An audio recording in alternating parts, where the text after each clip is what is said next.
the 10th, 2022. This meeting is being recorded live and is streaming. All representations to council, written or verbal, will form part of the public record and be available to the public for viewing electronically or as a written record. Members of the public may access the meeting or participate in the following ways. 1, attend council chambers in person. Individuals who wish to attend council chambers in person may do so by registering in advance of the meeting by contacting the corporate officer at summerland.ca to ensure there is enough space in council chambers. 2, watch the meeting live or recorded on the District of Summerland YouTube channel, youtube.com/District of Summerland. 3, register in advance to speak during the meeting. Members of the public who wish to provide comment during the public comment opportunities found under items 8 and 15 are asked to register in advance by contacting the corporate officer at summerland.ca with the following information: your name, civic address, and the method of participation, in person, telephone, or by Zoom. Further details will be provided upon registration. 4, request to speak during the meeting. Those who have not registered in advance but wish to speak during the public comment opportunities may be given the opportunity, time permitting. After I have provided everyone who has pre-registered with an opportunity to comment, the floor will be open to those in council chambers and those on the conference line.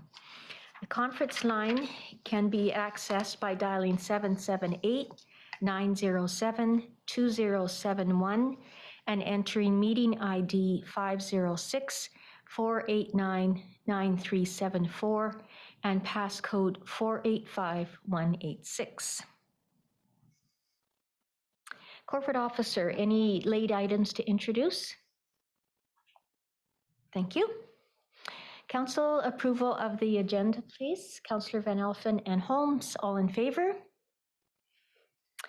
And to consider adoption of the following council meeting minutes: December the 13th public hearing, and then it was followed by the regular evening council meeting of December 13th. Councillor Van Elfen, Councillor Patton, all in favor? Okay, moving on to the mayor's report. Happy New Year all. I hope that despite everything, everyone found some time to relax with family over the holidays. I also hope that by this time next year, COVID and all its variants have been tamed and we have sufficiently adapted to living with this virus. On December the 14th, I attended the final Summerland Community Arts Council board meeting for 2021. Just before Christmas, I learned that their Light Up the Arts sales showed a 50% increase in sales over last year, and last year was also a record-setting year. A Development Improvement Process Advisory Committee meeting was held on December the 15th, and as usual, there was good discussion among members about topics on the agenda. Agendas and minutes of these meetings are available on the district website. CAO Stat and I attended a call on December the 16th with Municipal Affairs Minister Josie Osborne and Minister of Indigenous Relations and Reconciliation, Murray Rankin. It was very interesting to hear what other municipalities in the Southern Interior and Kootenay region are working together on, as well as some of the challenges we are facing. Graham and senior staff worked diligently to meet the December 24th deadline to submit a grant application to the 150 Time Immemorial Fund program. If successful, this will allow the district to do more work together in the Trappers area to manage access and random camping and unlawful dumping. Council met briefly on December the 17th to adopt the proposed utility rates for 2022. These took effect on January the 1st. Last Thursday, January the 6th, I attended the Mayor's Vaccine Roundtable call hosted every 2 weeks by Interior Health. These calls have morphed into a COVID update and a question and answer session from a vaccine rollout update, but they continue to be informative. Finally, and although it's hard to believe it's already been a full year, congratulations to Graham Stat on his first year anniversary with the district. On behalf of Council, thank you for your commitment to Summerland. We know that 2022 will be another year of challenges and opportunities, and we're grateful to have you working with us to serve our community and make Summerland an even better place to live. Thank you. And with that, off to our CAO for comment. Thank you, Your Worship. And first, I'll just say thank you for your kind words on behalf of Council for my short and wonderful first year in the District of Summerland. So glad to be here and looking forward to 2022. And of course, we've just turned the corner in the new year of 2022, and we had a cold and wintry holiday break and obviously New Year's Day. And I'm proud of the work that staff did to maintain the roads in the community with all the snow we are experiencing. The efforts continued during the statutory days off, with crews running shifts to maintain access and taking time also for family. These efforts were complicated by some equipment failures during the period, including one of our plow trucks, which delayed snow removal in certain areas for a short period while repairs were being made. It is important to note that when a piece of key equipment goes down, while the repair might be made quickly, the removal of snow in certain areas like the downtown core can be impeded until cars are no longer parked on the streets, usually in the early morning hours the next day. The cold snap also resulted in water mains breaking in 3 different locations over the Christmas period. Fixing a water main in conditions where it's 20 below plus wind chill makes things challenging. Exploratory excavation with frost in the ground, complicated by water pouring in the hole from a broken line, and water vacuum trucks or tenders seizing up certainly adds to the complexity. Also, on one of the breaks, the water found its way to an old wood stave water main underground and moved almost 100 feet before it resurfaced. It was the expert sleuthing of our public works staff that determined what was happening, ultimately finding the location of the true leak below the road elsewhere. Of course, a temporary boil water order was mandated with removal of positive pressure in the lines, and so for some residents, this was an inconvenience, and we do appreciate the patience of the community as we dealt with these issues. For other residents, they had assumed their water was shut off because of the district break, only to find out later that it was their own water lines on their own property that were in fact frozen. So we used Facebook and the after hours phone line to good effect to guide residents during the period. With the emergence of the new Omicron variant, we continue to maintain a high degree of vigilance to protect our employees and community, as well as needed community services. Our COVID-19 return to work policy, communicable disease policy, and working from home policy have all been revisited and redistributed to staff with some modification. Staggered work breaks and start and end times are being utilized, as well as increased surface cleaning. Social distancing is maintained, hand sanitizer, hand washing is encouraged, and masks continue to be worn in indoor public spaces. Vaccination, including boosters, are encouraged, and staff are provided time necessary to be vaccinated. Where possible, we are encouraging staff to use Zoom or Microsoft Teams for meetings, and we are postponing the in-person public hearing regarding the short-term rentals that was scheduled for January 24th. Finally, for your information, Council, at the end of the week, administration is expecting masks will be required once again for anyone who is planning to attend a meeting in person of Council chambers. Overall, we are certainly off to an exciting start in 2022, and we continue to monitor things and respond accordingly as the year unfolds. And with that, I conclude my report.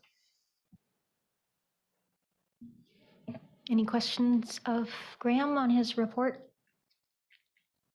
Okay. Oh, Councillor Holmes. Just a comment, if I may.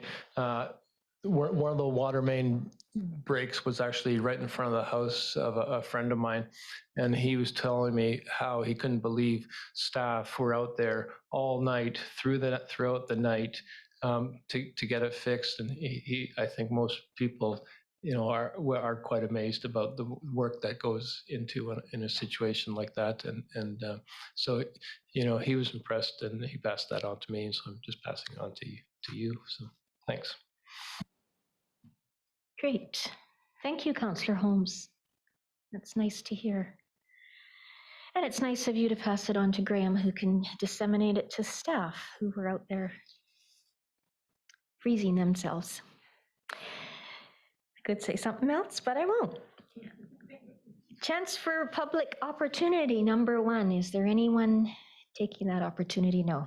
Okay, so on to development reports, 9.1, Agricultural Land Commission referral application, non-adhering residential use at 6215 Monroe Avenue.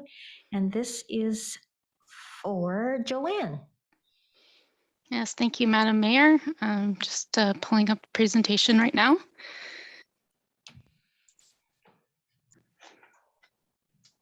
Okay. So the district has received a referral from the Agricultural Land Commission for a non-adhering residential use application for 6215 Monroe Avenue. So this referral is requesting permission from the ALC to allow for temporary farm worker accommodation on the property. And the applicant has indicated that they're pursuing this because they want to participate in the federal foreign workers program, and that workers program requires the farmer provide accommodation for their workers. So the applicant is proposing to use one modular building to house temporary farm workers on the property. And this modular building has been sited on the property, although it's not occupied at the moment, but it can be seen in the site photo here. And this is a view from looking south from Victoria Road South. So it's showing the modular unit that would be used, as well as you can see the existing house to the right and orchard to the left. So this application is in front of council today because the property is located entirely within the agricultural land reserve, which is shown in green on the map here. And essentially for all residential uses except for one 500 square meter residence and an additional residence up to 90 square meters. All other residential uses require approval from the Agricultural Land Commission, including temporary farm worker accommodation. So under the Agricultural Land Commission Act, for properties that are zoned for farm uses like this one, the district has the option to stop an application from being considered by the ALC by resolving to not forward the application, or the district can support the application by resolving that it be forwarded to the ALC for their review. So this subject property is designated as agricultural in the OCP, and there are generally supportive policies for agricultural activities on agricultural lands, and policies to seek to maintain the integrity of the ALR and supporting the economic base of the agricultural community. It also has policies to support confining residential development on those properties.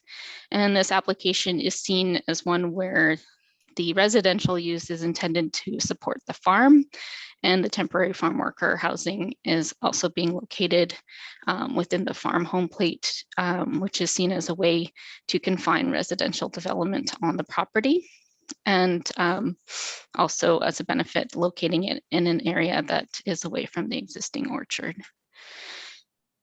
The proposal itself is for dorm style accommodation of one building, not on a permanent foundation, and that building is approximately 71 square meters.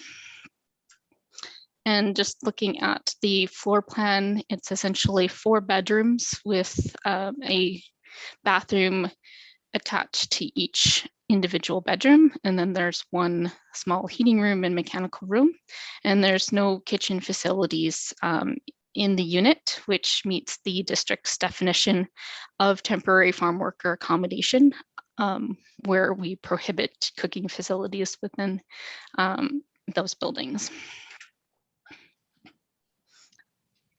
As I mentioned before, it is proposed to be clustered near the house and existing other buildings, so storage building and the garage area.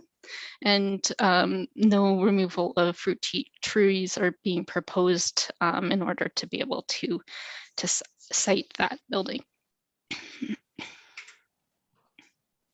The property is zoned A1, agricultural small acreage, and that temporary farm worker accommodation is a permitted use within that zone, as long as it is located within the farm home plate, which would be 1,500 square meters in area.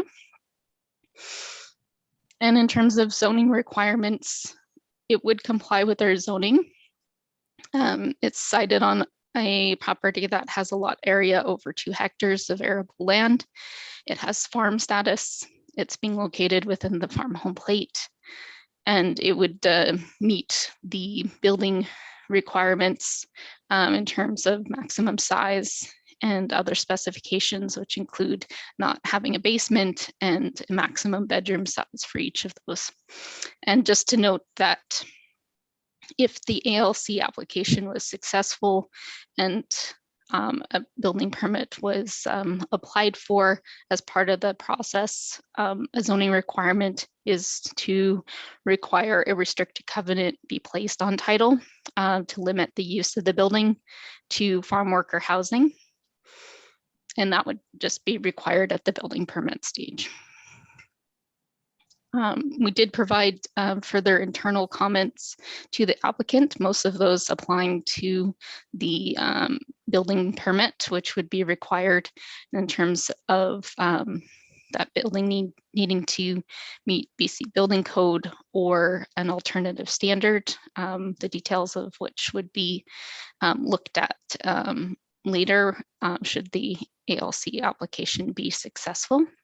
And there's other requirements noted in terms of being outside of the 10-minute response time and needing clear access for firefighting, as well as an approved septic disposal system and pit meter, and of course, electrical service requirements, all pretty standard comments.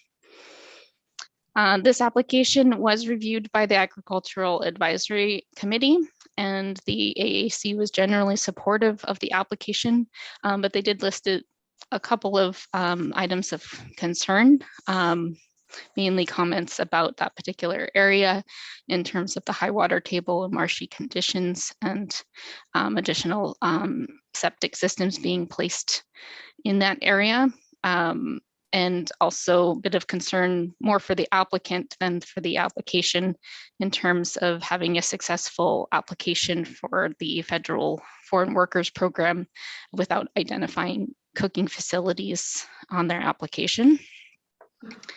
But most of the discussion was surrounding the current state of the property and whether it was appropriate to require properties to be cleaned up when asking for land use approvals. So there was some agreement that cleaning up the materials that were stored outside would enhance the appearance of the property, but there wasn't a formal recommendation as to requiring that for this application. So after discussion, the AAC resolved to support forwarding the application to the ALC. And in reviewing this application from staff, it's just noted that the temporary farm workers accommodation is allowed in the zone, and this proposal generally meets the zoning regulations in terms of the property size and building size and siting on the property. And it is seen to support agricultural use on that property. And for that reason, we are recommending that the non-adhering residential use application for the temporary farm worker accommodation at 6215 Mineral Avenue be forwarded to the Agricultural Land Commission. And that concludes my presentation, Madam Mayor. Thank you. Thank you, Joanne. Councillor Van Elfen, and then Councillor Holmes and Councillor Carlson. Thank you very much, Madam Mayor. Maybe someone else at the council table can give me this answer, or our Director of Planning. The foreign worker program requires a kitchen. Am I not mistaken? I believe you have to supply a cooking area for your foreign workers in the building. And my other quick question through to our planner is pit meters? Is that going to be required? Thank you.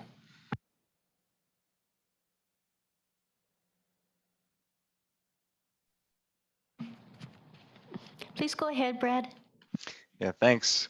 Through your worship to Councillor Van Elfen, to answer your first question, yes, from what we've heard, there needs to be access to cooking facilities or a kitchen to participate in the temporary farm worker accommodation program, a foreign workers, sorry. The applicant, I think in this case, they probably have that already determined as to how they're going to meet that requirement. It may not be a kitchen facility within this building. It could be within an existing house. I don't believe it needs to be located within the same building. So I'm not too sure of that requirement because that's not a program that we manage. With regards to the second question, potentially this would require a new service. I'm not too sure. Our works, we do send an internal referral to our works department, and they usually indicate whether a new pit meter is to be installed as for a new service, and that's just something that they've recommended as best practice.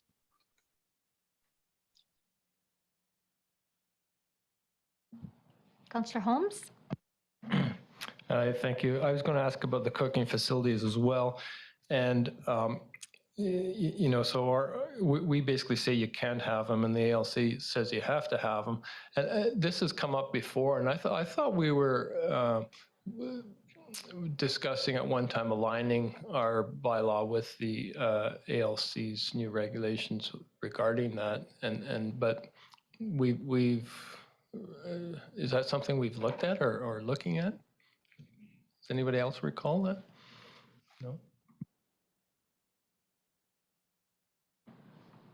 I think, and I'm not sure, but that may have been one of the things that was put on hold somewhat so that we could, not we, but so that staff could work on the proposed eco-village. But I could be wrong. Does anyone else recall? I don't think it's like off the table. I think it's just been pushed back. Oh, Brad and Graham, you had something to add as well? Well, just to confirm that, yeah, that's my understanding as well.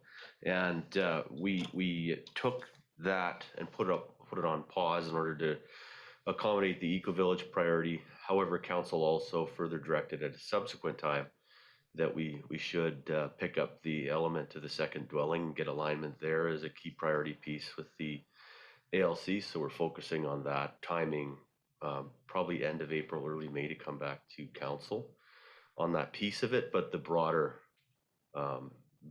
initiative to align has been temporarily paused to move the eco-village work forward. I'm just looking at Brad to make sure he's in agreement with that statement. Okay. Yes. Go ahead. Yeah, if I may add, thanks, CEO Stat. That's correct. We did pause it in the summer for the Eco Village project. However, we are going to be reviewing a lot of the agricultural regulations as part of that secondary dwelling review. May not bleed into the temporary farm worker housing discussion, but that is still something that we want to review as a key priority project, possibly in 2022 still. It is still something that is being flagged by the Development Improvement Advisory Committee. That's something that still needs to be reviewed, separate from the secondary dwelling review. Councillor Carlson. Thank you, Madam Mayor. It's interesting to be having this conversation right now because I think it's very apparent that there's a huge disconnect between what local planning, provincial planning, and federal regulation all understand about what each other is doing when it comes to the foreign worker program. And I think that locally, it's very important that we understand that there are rules regarding the exact square footage, the number of people per accommodation, the number of sinks, the number of toilets, the number of cooking facilities, the number of chairs, the number of square feet that each person has in a congregate setting outside of their own private facility. And if we don't understand what that is at a local level, then I don't understand how we can be issuing permits based on someone saying, well, I'd like to be part of the foreign worker program.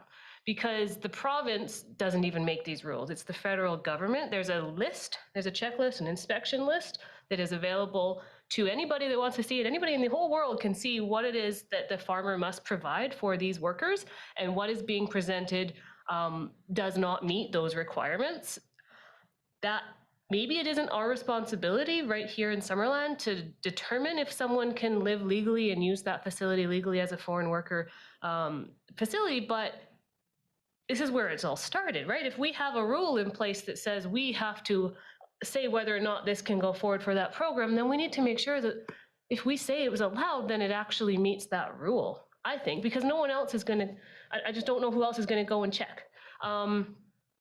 So I guess what I'm saying is we need to look at our regulations and match them, if we can, with the province, with the federal government. Maybe it's the provincial government's responsibility to take this on and have set rules so that we don't have to make up our own, because it seems like at the RDOS, they have a different understanding of this program than Kelowna, than North Okanagan, than Summerland, and we're all putting our own regulation in place around something that the federal government is supposed to be regulating. And so it's really, really frustrating as someone who, we participate in this program. It costs a lot of money to build an accommodation. And if I, as a farmer, don't know right from the get-go, right from when I make that application, say, I want to do this, if I don't know where to find the information to do it properly, and I'm just told, okay, you go ahead, and then they come back to me and say, oh, well, it's actually not going to work because it's not big enough, or it's not this, or it's not that, then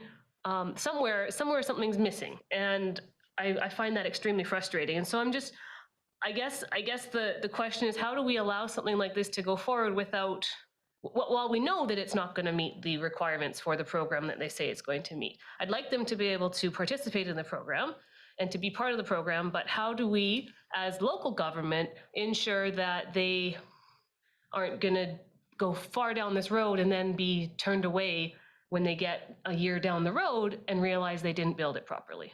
How can we help them to make sure they do it right?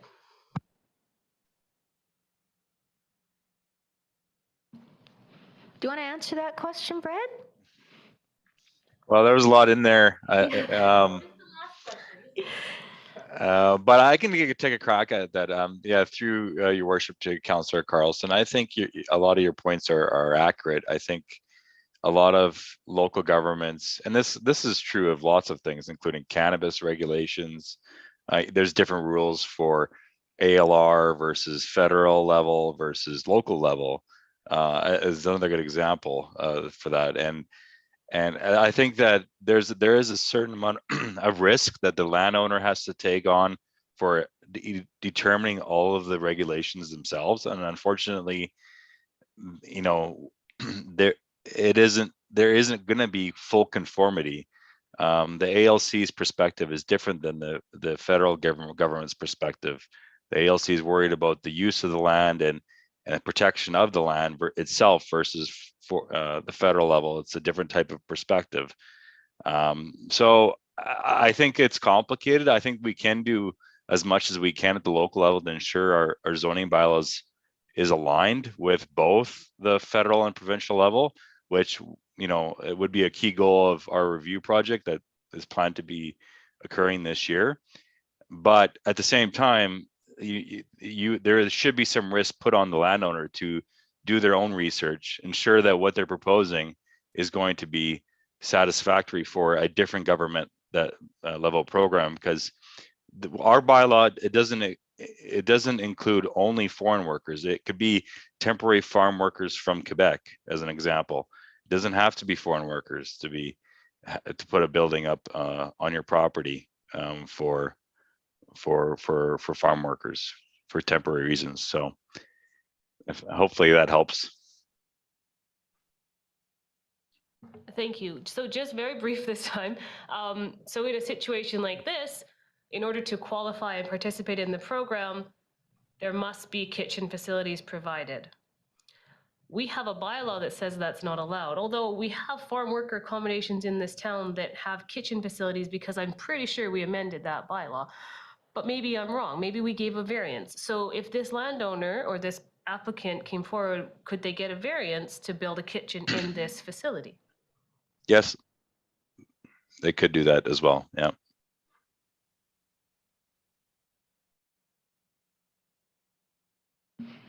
Okay, I have Councillor Holmes and then Councillor Van Elfen. Oh, you're done? Okay, Councillor Van Elfen.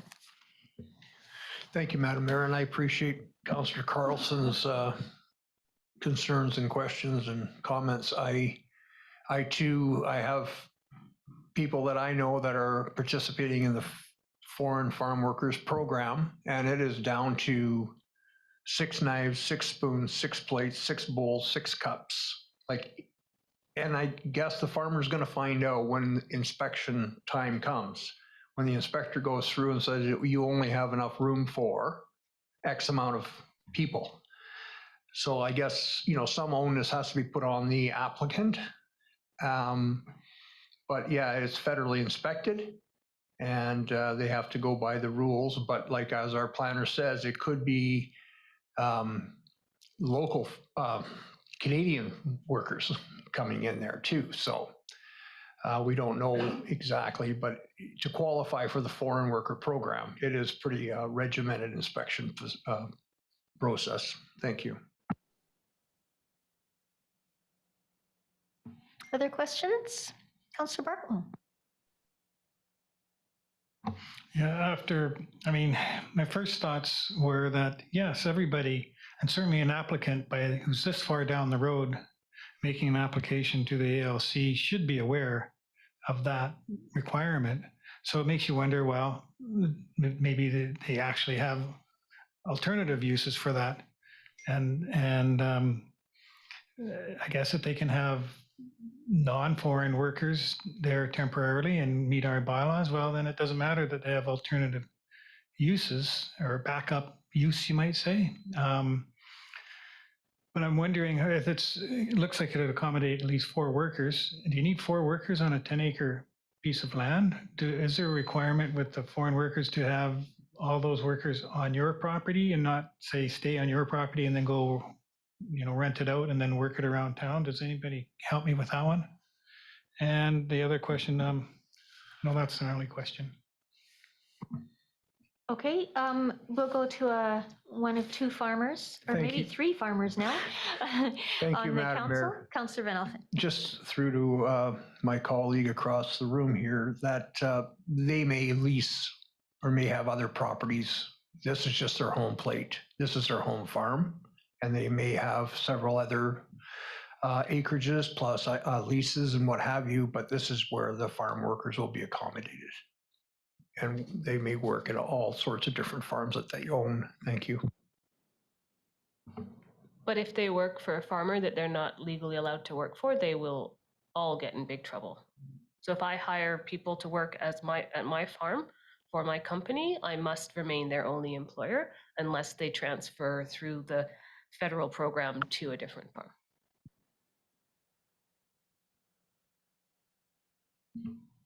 Okay, other questions? Councillor Van Elfen? With the recommendation forward, Madam Mayor? I'd have a few questions and sorry. then I'll come back to you. This question's probably, well, for either one, probably Joanne can answer this one as well. Is the restrictive covenant a requirement of the ALC or a requirement of the district? It is a requirement of the district. In our zoning bylaw, there's a restrictive covenant requirement for all of this type of use. The ALC may apply their own restrictive covenants when they're reviewing the application, and they do tend to do that to protect their own interests as well. Thank you. And I have a couple of other questions. This is a process thing, if the ALC says no to the initial application, do they, I guess, are they open to continue working with the applicant, or is a no kind of a final answer? So the ALC, kind of similar to our applications, they would review a particular application and make a decision on that. There is a process if the applicant feels that that was done in some sort of error. They have an appeal option to appeal that decision, but it is generally a final decision. They might decide to put in a similar but different separate application if they somehow got refused. Or I have seen instances where the ALC will look at an application and just further restrict under the conditions to slightly change what they're proposing to meet their requirements. But it's hard to speak on behalf of the ALC because they have a different system than we do, but they do generally have some flexibility in terms of the recommendations that they make if it's something that's close, and they do have that limited appeal process or the application for a new and separate application. Thanks, Joanne. And then one final question. And this is really addressing the comments that the Agriculture Advisory Committee brought forward about the site itself, unsightly.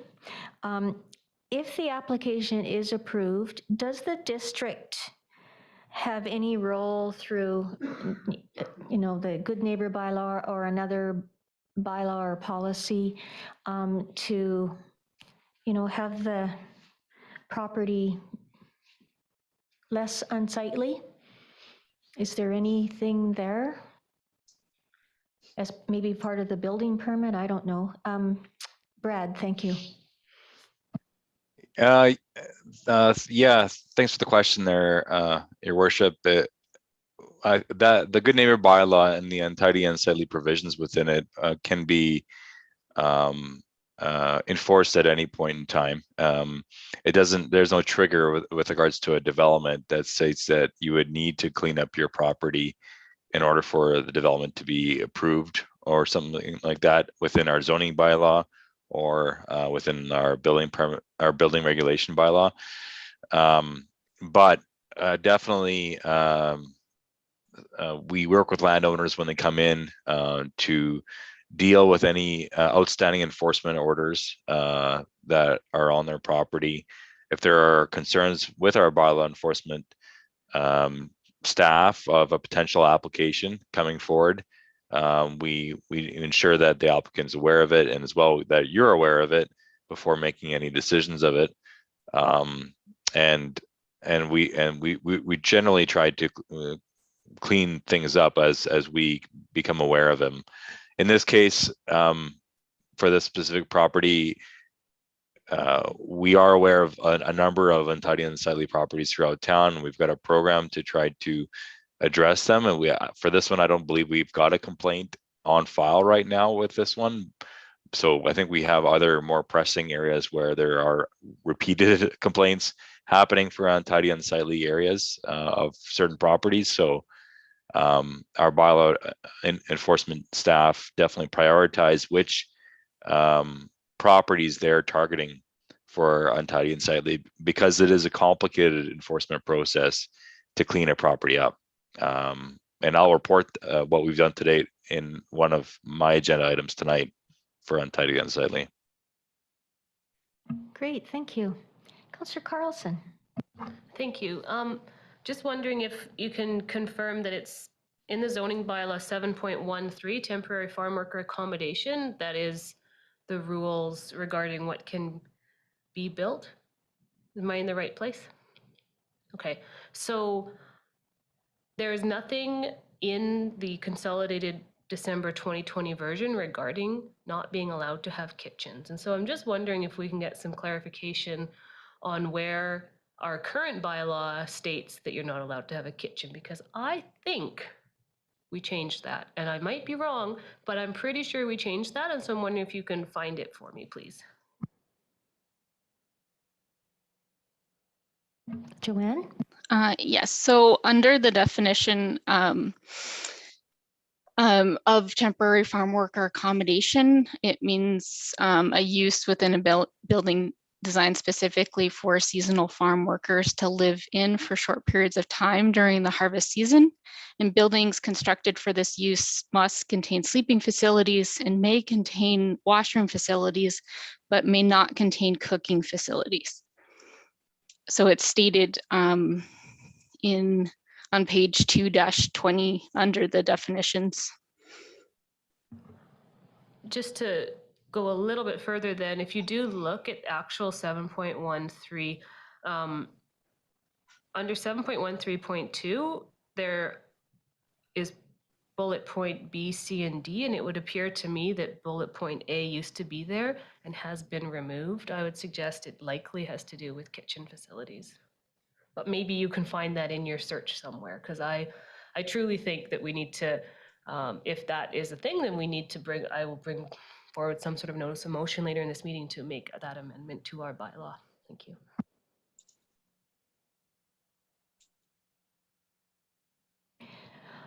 Okay, any other questions? Councillor Van Elfen. Thank you, Madam Mayor. That the non-adhering residential use application ALC 63983 for temporary farm workers accommodation at 6215 Monroe Avenue be forwarded to the Agricultural Land Commission. Thank you. Seconder? Anyone? Councillor Holmes, thank you. Further discussion? Councillor Barkwell. Yeah, I've been saving this because it wasn't really a question, but I'd like to reiterate the point that Councillor Van Elfen brought up, and it's awful funny that there's a requirement for a pit meter on the list for this project when there is no requirement for pit meters, as we understand it from our discussion this afternoon. And it gives all the appearance, now it may not be the case, but it has the appearance of staff telling people they need to do things that they don't necessarily need to do. Now, there may be reasons that they might want to do that in that location because it might freeze in the, or, I don't know, they may have a preference, but it has that appearance and makes you wonder. And it made me wonder, made Councillor Van Elfen wonder.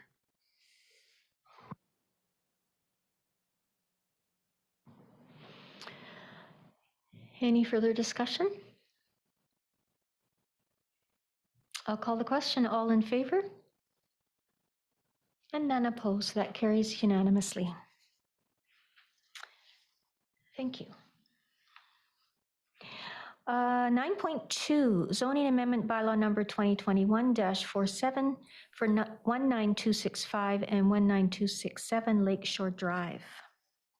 Yeah, thank Alex? you. Let me just bring up the PowerPoint here.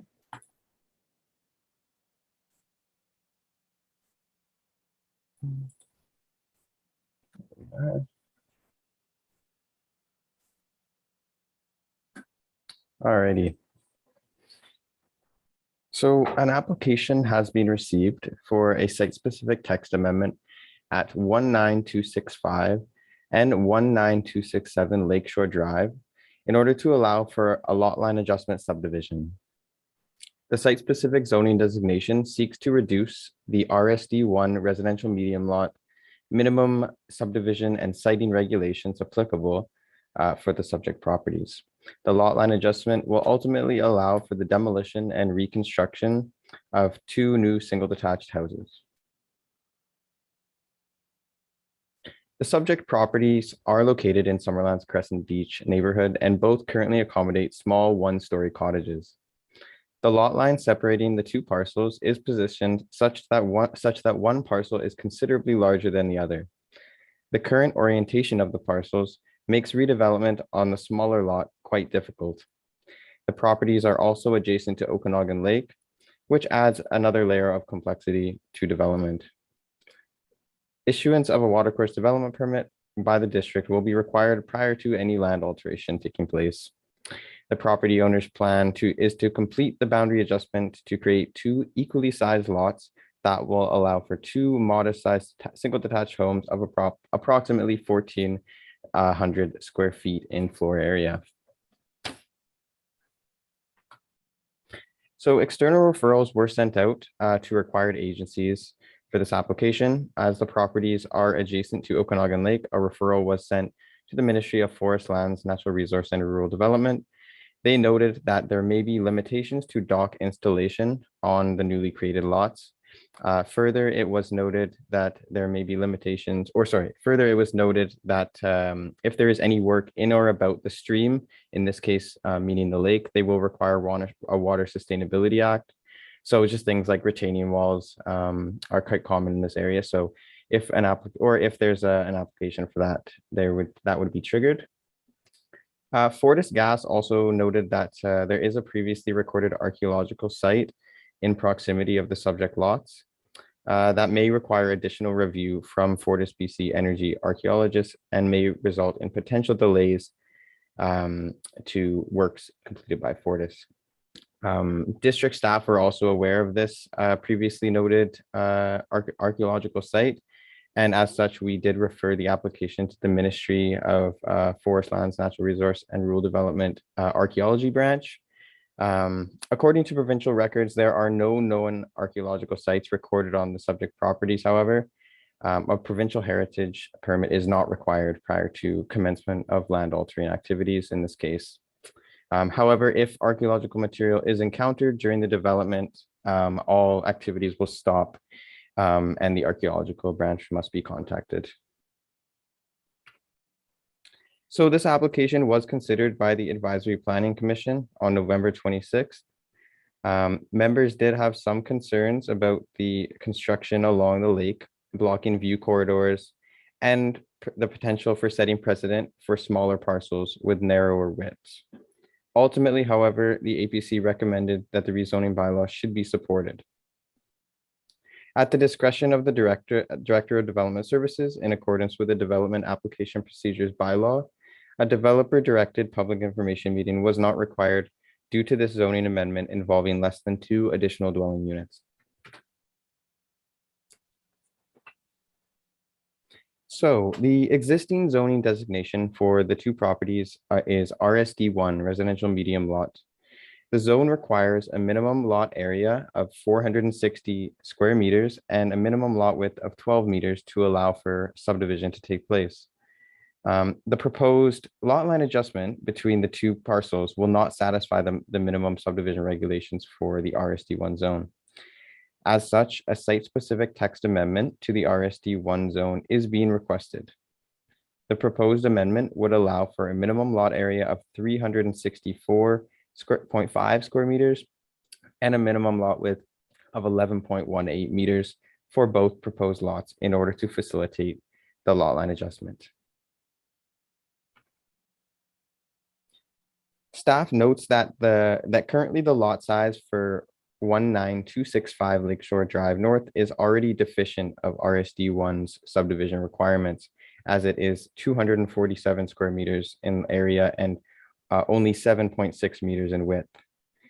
The proposed boundary adjustment will create two equally sized parcels that will allow, that will be much closer to the minimum subdivision requirements of an RSD1 lot.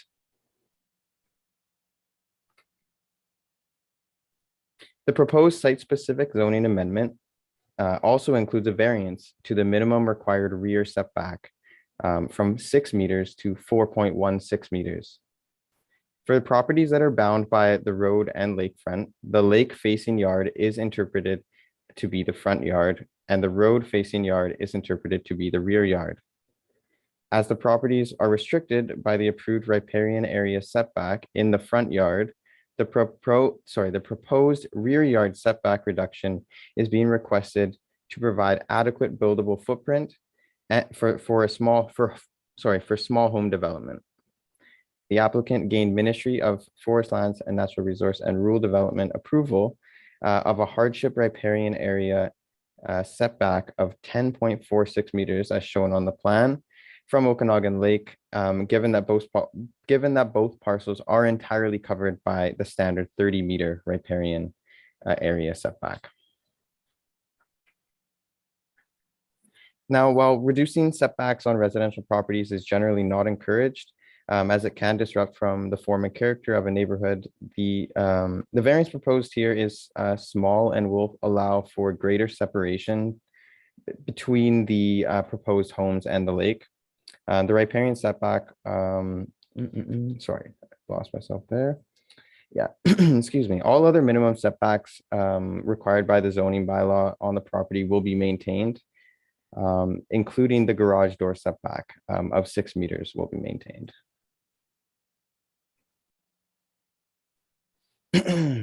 So the subject properties are designated in the District of Summerland's official community plan as low density residential. This proposal to provide site-specific zoning regulations in order to facilitate the proposed lot line adjustment and home reconstruction is supported by the OCP. Policies such as 7.4.3.2, which states ensure implementable options to accommodate more affordable forms of housing within the community, notably increasing density and reducing lot sizes while providing a livable layout and design, and 7.4.3.4, which states ensure residential developments are located where they can be efficiently serviced and linked to existing infrastructure without the taxpayer needing to contribute to initial capital improvements or excessive operating costs. The proposed development also conforms to the envisioned density stated in the low density residential designation. The impact of the proposed development at 19265 and 19267 Lakeshore Drive on neighboring properties is anticipated to be minimal, as the neighborhood is predominantly single detached homes. So staff sees the creation of two identically sized smaller homes as being preferable to a large home and a tiny home in fitting in with neighborhood character. The applicant has additionally submitted an application for watercourse development permit, which is currently on hold pending the result of the rezoning application. This permit would be issued, however, prior to any land alteration taking place. So for these reasons, staff recommend that zoning amendment bylaw number 2021-047. Oh, actually, that's changed now, I believe. Sorry. My presentation was from before we updated the bylaw number. So I don't remember what the new bylaw number is, but be provided first and second reading and proceed to a public hearing.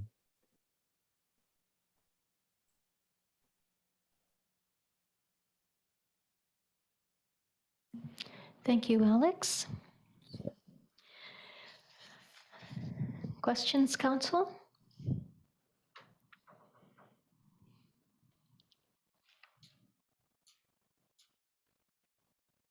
Councillor Van Elfen.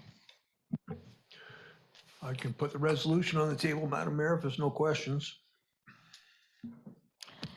That would be great. Thank you. Thank you. That's zoning bylaw amendment 19265 and 19267 Lakeshore Drive, bylaw number 2022-006 be read a first and second time, and that the public hearing be held on February 14th, 2022 to receive public feedback on zoning bylaw amendment 19265 and 19267 Lakeshore Drive bylaw number 2022-006.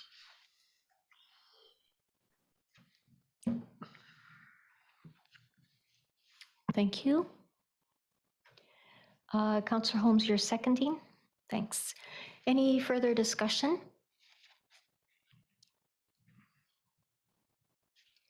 Okay, I'll call the question. All in favor? Any opposed? That carries unanimously. Thank you. Thank you, Alex. And now on to 9.3, Development Services Year-End Statistics. This is Brad's. Yes, thank you, Your Worship. I'll just share my screen here.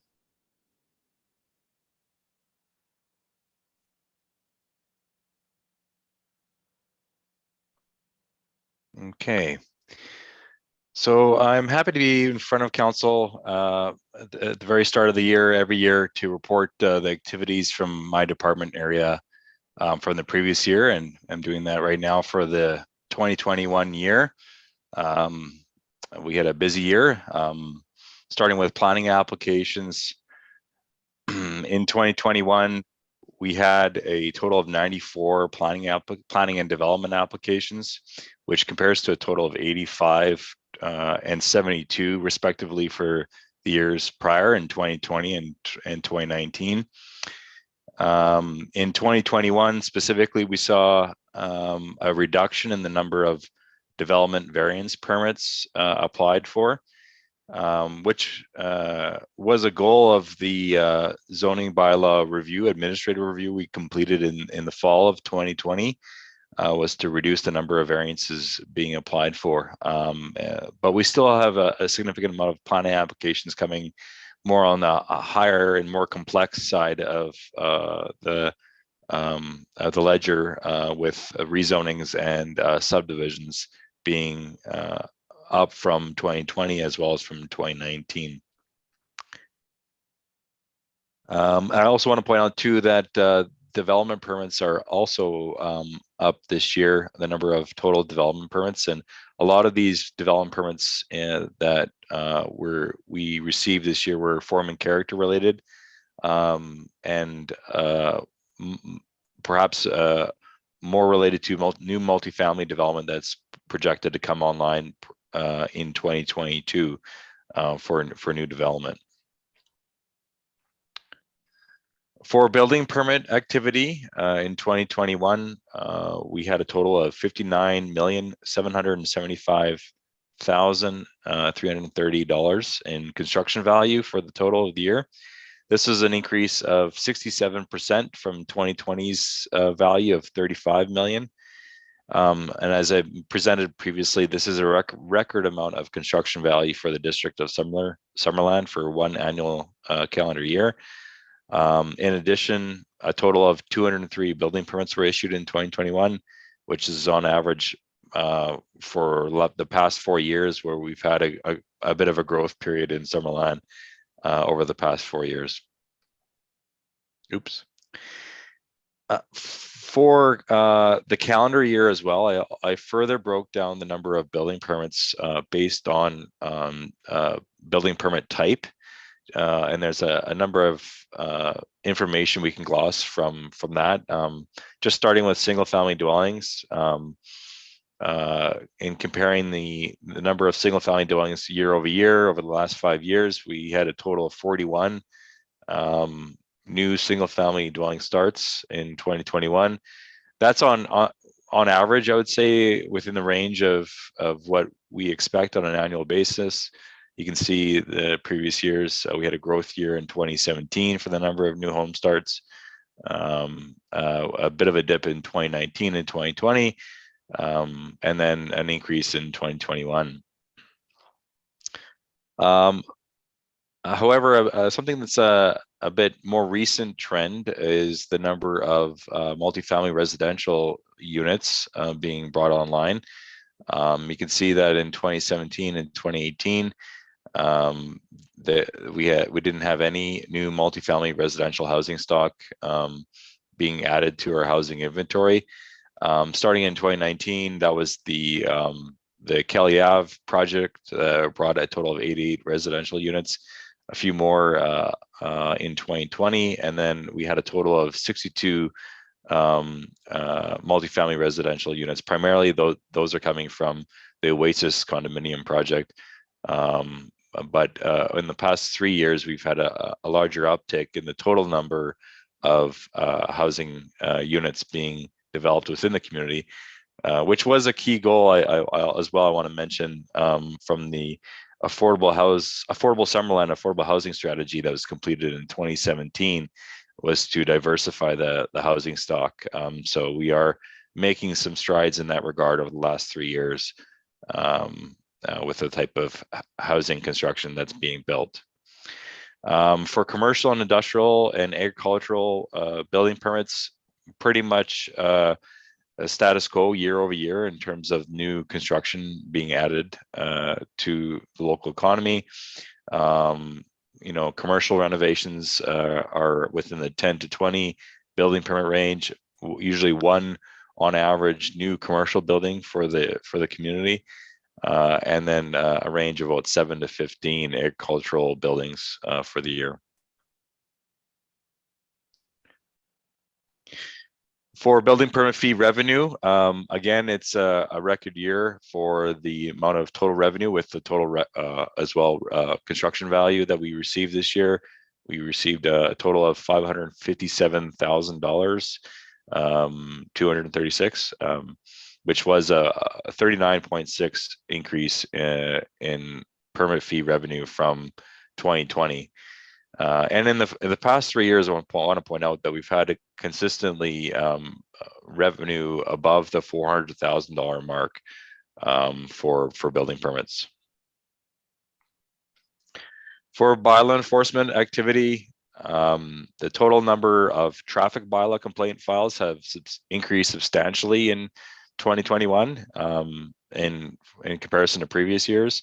And this may be a result of more weekend coverage for the bylaw enforcement staff and also associated with that more active enforcement of problem parking areas like the Peach Orchard boat launch area and around the waterfront resort in the summertime, as an example.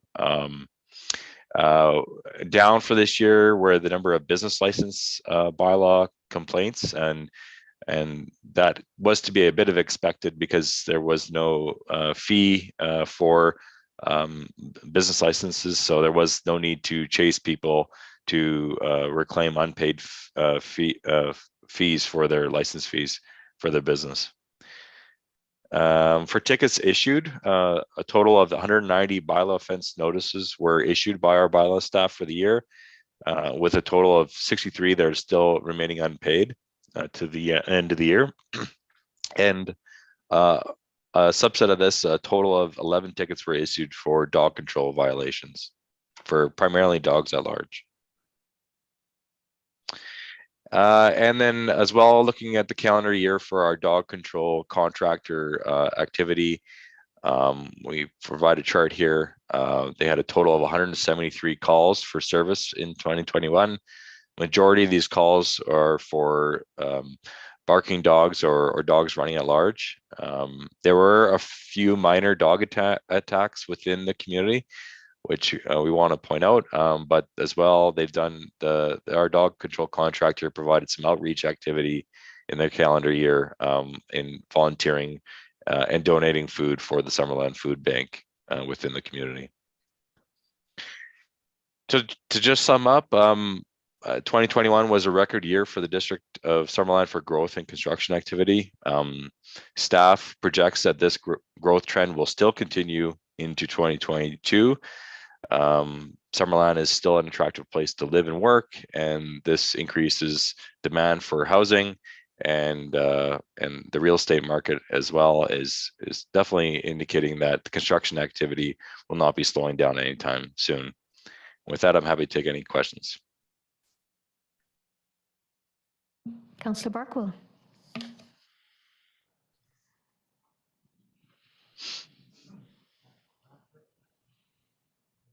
Thank you, Madam Mayor. I note on the sort of pending applications and such that there's Oasis has a shared private dock application in the works. I'm not sure what stage it is between our rules and the provincial government, but my recollection is that the area in front of the Oasis is still Water Zone 3 and doesn't have any regulations, and that it's on the staff work plan to develop some appropriate regulations for Water Zone 3.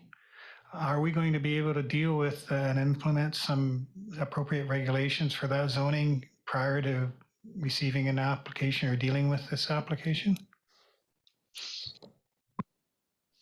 Through your worship, Councillor Barkwell, that's correct. They have applied for a lower town development permit for their shared dock, and you're correct. The water directly in front of the Oasis project is still zoned Water Zone 3. Although there is, like you state, limited zoning regulations for the Water Zone 3 regulation, this area in front of Oasis is subject to the Lower Town Development Permit guidelines. So, and there are a number of guidelines with actually with respect to water access and docks itself that are within our OCP for the Lower Town area, and will be evaluated with this development permit application. That's not the same thing as the zoning regulations, as has been discussed by council in previous meetings, but there will be some guidelines and guidance that we can provide at the planning level to this development permit as it comes forward to council. But to answer your question, I don't think that the review of those zoning regulations was going to be completed before this permit was going to be presented to council.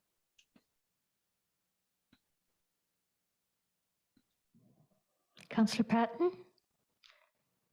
Thank you, Madam Mayor.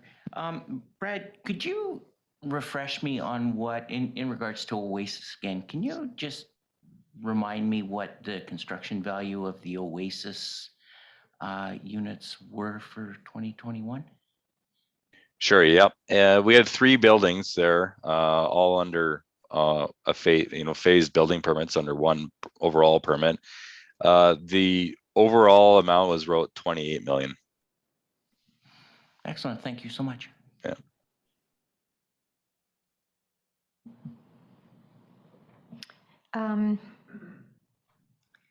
Before I go to you, back to you, I'm just going to ask a couple of questions. This is in reference to the bylaw tickets that are unpaid, about a third of them unpaid by the end of 2021. Are you able to provide a value for those tickets?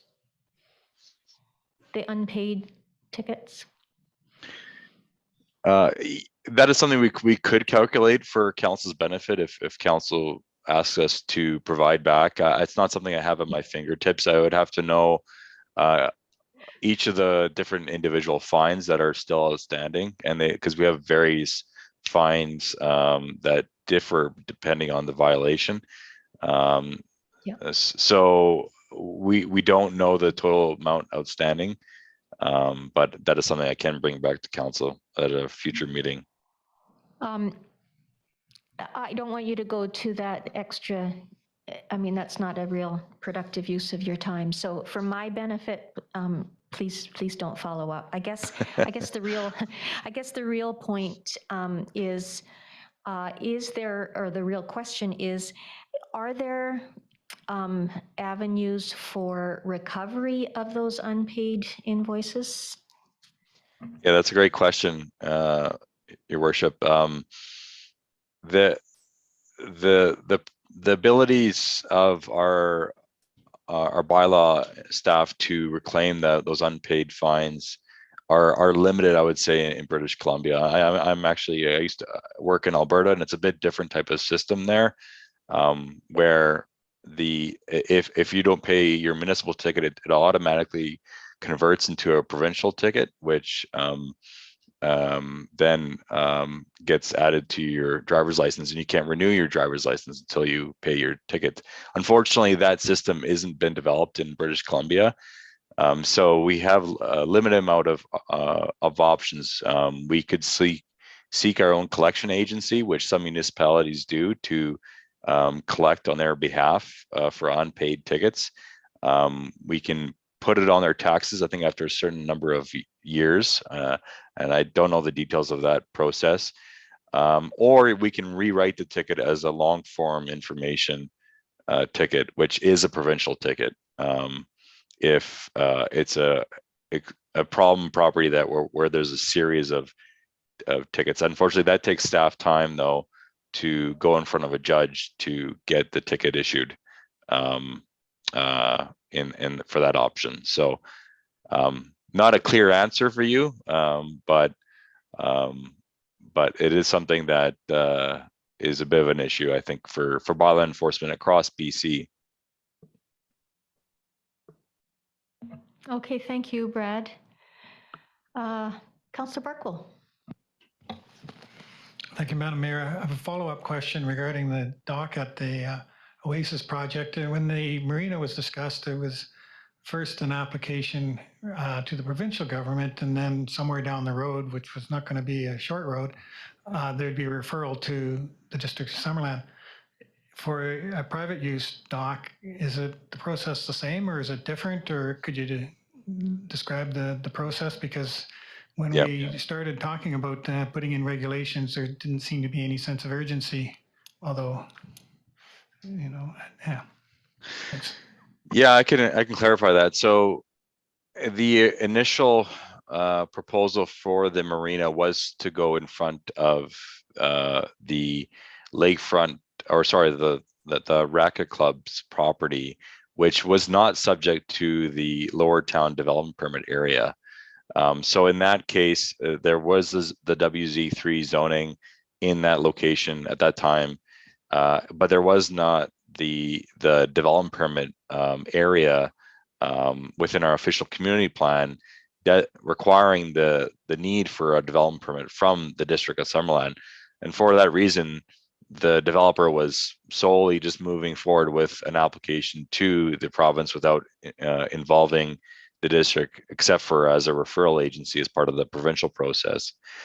Now, because the limited area that's been defined for the Oasis project is directly in front of their property, and that area is also within our OCP as part of the Lower Town Development Permit area, it is subject to a development permit. And I think the developer's perspective is they'd prefer to come to us first, make sure that what they are proposing is going to meet our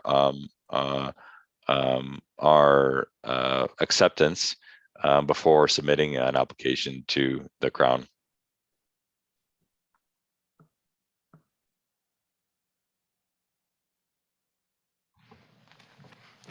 So is our acceptance necessary if we don't have any regulations in terms of setbacks and size and access along the waterfront and stuff that they have to meet?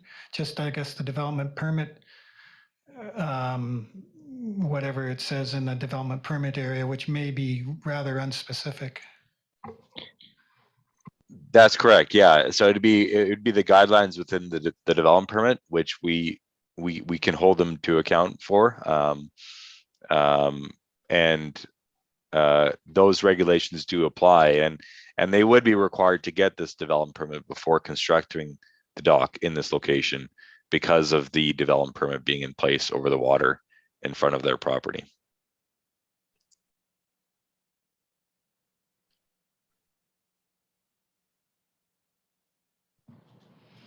Other questions? Okay, could I have somebody bring forward the recommendation that it be received for information, please? Thank you, Councillor Van Elfen. Thank you, Madam Mayor, that the year-end 2021 Development Services Report be received for information. And seconder, Councillor Patton. All in favor? Thank you. That's approved. Okay. Now we're on to 11.1, resolutions brought forward from the January 10th, 2022 closed session. This is for Kendra. Thank you, Madam Mayor. So at the January 10th, 2022 closed session of council, council passed the following resolution. That policy number 800.25, COVID-19 vaccine policy - new employees attached to the January 10th, 2022 report from the Manager of Human Resources be adopted, and that the Chief Administrative Officer be directed to implement the policy effective immediately. As all district personnel have been notified of consideration of this policy, this resolution is being brought forward to the open meeting and released to the public, and this is a matter of housekeeping and no resolution is required. All right, thank you. Do we have any notices of motion? Councillor Holmes? Well, okay. You mentioned that you might bring something forward, Councillor Carlson. So you go ahead, and then I'll go to Councillor Holmes. Thank you, Madam Mayor. I think it's important, especially since we're going through right now the new regulations within the Agricultural Land Commission that are going to allow people to be building secondary dwellings on their agricultural properties for anybody to live in. It doesn't have to be for farm workers anymore. And so I'd like to suggest that before we dive headfirst into that and make it easy for for landowners to build secondary dwellings, we make it also as important, if not more important, for the people who are farming the land and require the labor to actually build the housing for their employees up to the standard that is required to house those employees, i.e. we need to allow people who are going to have temporary foreign worker housing to have kitchens in those facilities. And so I'd like to suggest that a bylaw amendment be brought forward to 7.13 in the zoning bylaw to ensure that communal kitchen facilities can be built in foreign worker or in temporary worker accommodations.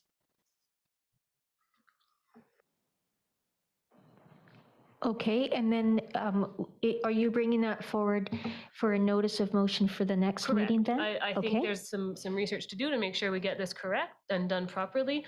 But I do think that it needs to be brought forward so that farmers can continue to use the program that they are more and more reliant on. We know housing is in crisis, and this is the only way that we are able to keep on growing produce. So hopefully we will work together on that one, I guess, and I'll just make sure that if my input is needed, I'm happy to provide it. Thank you. Thank you, Councillor Carlson. And on to Councillor Councillor Holmes. Yeah, I'd like to bring forward a notice of motion for next meeting as well, that the sign bylaw be amended to not allow the placement of election signs along Main Street and along Victoria Road between Jubilee and Wharton. So just in the downtown core.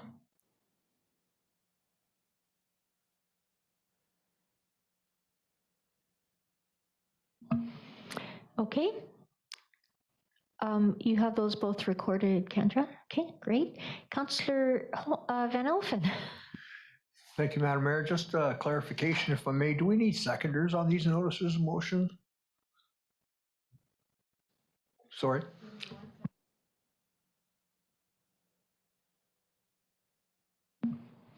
I don't think so. Yeah, it's just a notice. Yeah, thank you. Good question, though, Councillor Van Elfen, keeping us on our toes. Anyone else?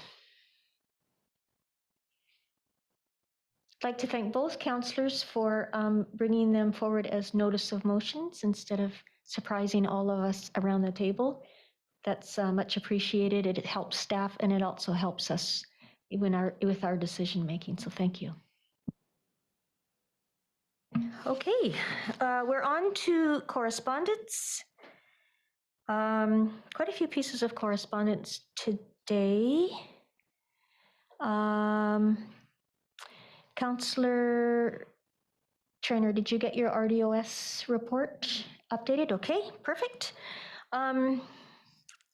Anything that anyone would like to bring forward? Councillor Carlson. I just want to mention that Councillor Trainer and I have discussed attachment A, which is from the District of North Saanich in regards to maternity leave for council members, and I think that there's a lot to be said about allowing something like this to happen, and perhaps it will. It'd be interesting to see if in North Saanich it encourages some younger participants to be on their council. And had we seen them do this 5 years ago, we might have been able to move forward on this sooner. But I don't plan to go on maternity leave again, so I'm not going to push this at this point in time. But it's very interesting to me.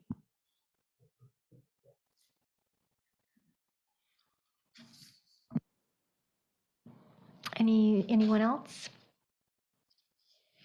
I have a couple I'd like to bring forward. They both have to do with Silga. So item C is a call for 2022 resolutions. And if you could put some thought to that. Kendra, can you remind me of the deadline for Silga resolutions for our convention? February 25th. Thank It's a you. Friday. Okay, so Friday the 25th, we've got 1, 2, 3 council meetings before that. Yeah, so if we could have them, if you have any suggestions, please send them on to Kendra. And the other thing is a call for nominations for the Silga board. If there is anyone that would like to consider nomination, a request has been made. Now, it's not in our bylaws, but a request has been made to get a resolution from council as well. So given that, I will be asking for a resolution. So here's another notice of motion, I guess, for a resolution for my nomination for the second year of the first vice president position. Yeah, and that's all that I'd like to bring forward. Anything else? I have a question for you for the correspondence H Girl Guides. Do we have any blue lights? We don't. Other than the ones on the bulbs on the Christmas trees. Yeah, probably Christmas tree bulbs would be the closest we have to that. Okay, thank you. So on to councillor reports. Let's start with Councillor Trainer tonight. Oh, I often miss that. Thank you, Councillor Trainer. There is Parks and Recreation Advisory Committee minutes of October 26th to approve or to receive. Councillor Carlson, Councillor Trainer, all of that looks good. Councillor Trainer, thank you. All in favor? Good, thank you. Now on to Councillor reports, and I'm back to you, Councillor Trainer. I don't have anything to report tonight, but I did submit my RDOS report from Thursday. I don't see it here, but I sent it to Kendra earlier. There is information about our first reading of the budget for council to read. And as I mentioned in that report, the finance minister from the RDOS will be coming to speak to council. And so we'll get to see more about our portion of what we'll be paying into the RDOS at an upcoming meeting. Okay. And Kendra, you're going to be setting that up, I presume? Thank you. Councillor Van Elfen. Not a lot to report, Madam Mayor. Happy New Year, stay warm, and hats off to our public works staff to keeping our roads clear and our water lines repaired. What a miserable time of year to be out there trudging through mud and ice, trying to keep water lines going, but they do a good job as always. Thank you, Madam Mayor. Thank you. Councillor Carlson. I don't have anything to report. Thank you. Councillor Barkwell. Nothing to report, Madam Mayor, other than Santa was very good to me this year, so I can assume that I was good this year too.